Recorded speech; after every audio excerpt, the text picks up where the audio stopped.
ಇತ್ತೀಚೆಗೆ ಪ್ರಧಾನಿ ನರೇಂದ್ರ ಮೋದಿ ಮತ್ತು ಇಟಲಿ ಪ್ರಧಾನಿ ಜಾರ್ಜಿಯಾ ಮೆಲೋನಿ ನಡುವಿನ ಸ್ನೇಹ ಸಾಕಷ್ಟು ಸುದ್ದಿಯಲ್ಲಿದೆ. ಇಬ್ಬರು ನಾಯಕರು ಒಟ್ಟಿಗೆ ಕಾಣಿಸಿಕೊಂಡ ಫೋಟೋಗಳು, ಅವರ ನಡುವಿನ ಆತ್ಮೀಯತೆ ಮತ್ತು ಮೆಲೋಡಿ ಎಂಬ ಸಾಮಾಜಿಕ ಜಾಲತಾಣದ ಟ್ರೆಂಡ್ ಕೂಡ ಜನರ ಗಮನ ಸೆಳೆದಿದೆ. ಆದ್ರೆ ಒಂದು ಪ್ರಶ್ನೆ ಇದೆ, ಇಟಲಿಯೊಂದಿಗಿನ ಈ ಸಂಬಂಧಕ್ಕೆ ನಾವು ಅಗತ್ಯಕ್ಕಿಂತ ಹೆಚ್ಚು ಮಹತ್ವ ನೀಡುತ್ತಿದ್ದೇವೆಯೇ? ಇಟಲಿ ಖಂಡಿತವಾಗಿಯೂ ಒಂದು ಪ್ರಮುಖ ದೇಶ. ಅದು ಯುರೋಪಿನ ದೊಡ್ಡ ಆರ್ಥಿಕ ರಾಷ್ಟ್ರಗಳಲ್ಲಿ ಒಂದು. ಭಾರತದೊಂದಿಗಿನ ಅದರ ಉತ್ತಮ ವ್ಯಾಪಾರ ಮತ್ತು ರಾಜತಾಂತ್ರಿಕ ಸಂಬಂಧಗಳು ಇವೆ. ಆದ್ರೆ ಅದರಿಂದ ಇಟಲಿ ಭಾರತದ ಅತ್ಯಂತ ಪ್ರಮುಖ ಮಿತ್ರ ರಾಷ್ಟ್ರವಾಗುತ್ತದೆ ಎಂದು ಹೇಳಲು ಸಾಧ್ಯವಿಲ್ಲ. ಒಂದು ವಿಷಯವನ್ನು ನಾವು ಮರೆಯಬಾರದು, ದೇಶಗಳ ನಡುವಿನ ಸಂಬಂಧಗಳು ನಾಯಕರ ವೈಯಕ್ತಿಕ ಸ್ನೇಹದ ಮೇಲೆ ನಿಂತಿರುವುದಿಲ್ಲ, ಅವು ದೇಶಗಳ ಹಿತಾಸಕ್ತಿಗಳ ಮೇಲೆ ನಿಂತಿರುತ್ತವೆ. ಇಂದು ಮೆಲನಿ ಇಟಲಿಯ ಪ್ರಧಾನಿಯಾಗಿದ್ದಾರೆ, ನಾಳೆ ಇನ್ನೊಬ್ಬರು ಬರಬಹುದು. ಆದರೆ ಭಾರತ ಮತ್ತು ಇಟಲಿ ನಡುವಿನ ಸಂಬಂಧ ಹಾಗೆಯೇ ಮುಂದುವರಿಯುತ್ತದೆ. ಅಮೆರಿಕ, ರಷ್ಯಾ, ಫ್ರಾನ್ಸ್, ಜಪಾನ್ ಮತ್ತು ಬ್ರಿಟನ್ ನಂತಹ ದೇಶಗಳೊಂದಿಗೆ ಭಾರತದ ಸಂಬಂಧಗಳು ಭದ್ರತೆ, ವ್ಯಾಪಾರ, ಹೂಡಿಕೆ ಮತ್ತು ತಂತ್ರಜ್ಞಾನದ ದೃಷ್ಟಿಯಿಂದ ಹೆಚ್ಚು ಮಹತ್ವ ಹೊಂದಿವೆ. ಇಟಲಿ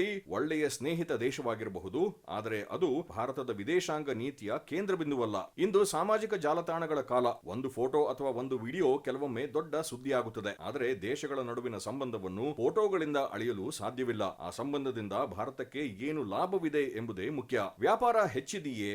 ಹೂಡಿಕೆ ಬಂದಿದೆಯೇ? ಹೊಸ ತಂತ್ರಜ್ಞಾನ ಸಿಕ್ಕಿದೆಯೇ? ಭಾರತದ ಹಿತಾಸಕ್ತಿಗಳಿಗೆ ಬೆಂಬಲ ಸಿಕ್ಕಿದೆಯೇ? ಇವುಗಳೇ ನಿಜವಾದ ಪ್ರಶ್ನೆಗಳು. ಅದನ್ನು ಭಾರತದ ದೊಡ್ಡ ರಾಜತಾಂತ್ರಿಕ ಸಾಧನೆ ಎಂದು ಬಿಂಬಿಸುವ ಅಗತ್ಯವಿಲ್ಲ. ಇಟಲಿ ಭಾರತದ ಅನೇಕ ಸ್ನೇಹಪರ ದೇಶಗಳಲ್ಲಿ ಒಂದು. ಅಷ್ಟೇ ಹೊರತು ಅದು ಭಾರತಕ್ಕೆ ವಿಶೇಷವಾಗಿ ಅನಿವಾರ್ಯವಾದ ದೇಶವಲ್ಲ.